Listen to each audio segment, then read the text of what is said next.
இந்து விரோத ஊடகங்கள் பகவானிடம் மீண்டும் மீண்டும் வைக்கும் ஒரே கேள்வி, நீங்கள் குற்றமற்றவர்களாக இருந்தால் இந்தியாவை விட்டு ஏன் தப்பி ஓடினீர்கள்?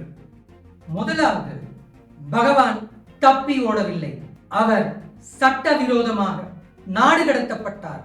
ஐயா, உண்மையில இந்த இந்து விரோத தீய சக்திகள் அவங்க தான் தப்பி ஓடிட்டு இருக்காங்க.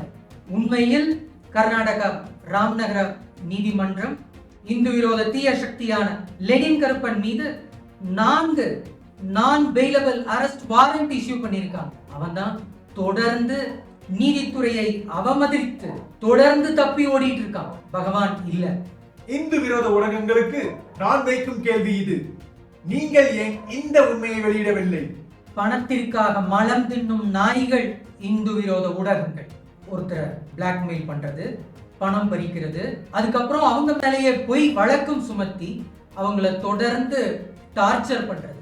இதுதான் இந்து விரோத ஊடகங்கள், அதாவது இந்து விரோத தீய சக்திகளை வச்சுட்டு செஞ்சுட்டு இருக்கிற செயல்.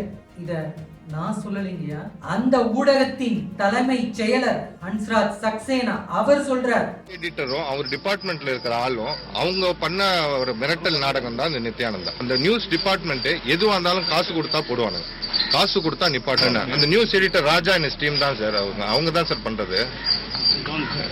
அவங்க டீம்ல போனது ஒரு நெட்வொர்க் வச்சு தமிழ்நாடு ஃபுல்லா ஆட்களை வச்சுக்கிட்டு ஒரு ஃபேக்டரியை போய் கவர் பண்ண சொல்றது. ஃபேக்டரியில இருந்து கழிவு நீர் வருது, மக்கள் பீதியில இருக்காங்க, அவஸ்தப்படுறாங்க, 2 கழிவு இருமுற மாதிரி ஷாட்டை போடுறது. மறுபடியும் பின்னாடியே ஒரு ஆள் அமைச்சு காசு பேசி பேரம் பேசி வாங்குது. பணபலமும் அதிகார பலமும் அவங்க இருக்கிற இடமும் அவங்களோட வளர்ச்சி அவங்களாம் கண்ணை மறைக்குது. இப்போ இவங்க கலாநிதி மாறனும் நியூஸ் எடிட்டர் ராஜாவும் சேர்ந்து இதை போட்டு அது பெருசு பண்ணணும்னு முடிவு எடுக்கிறாங்க. நியூஸை போட்டு அடின்னு அடித்து அந்த நியூஸ் டிபார்ட்மெண்ட் ஆட்களை நித்யானந்தா கிட்ட ஏதோ வசூல் பண்ணணும்னு ட்ரை பண்ணி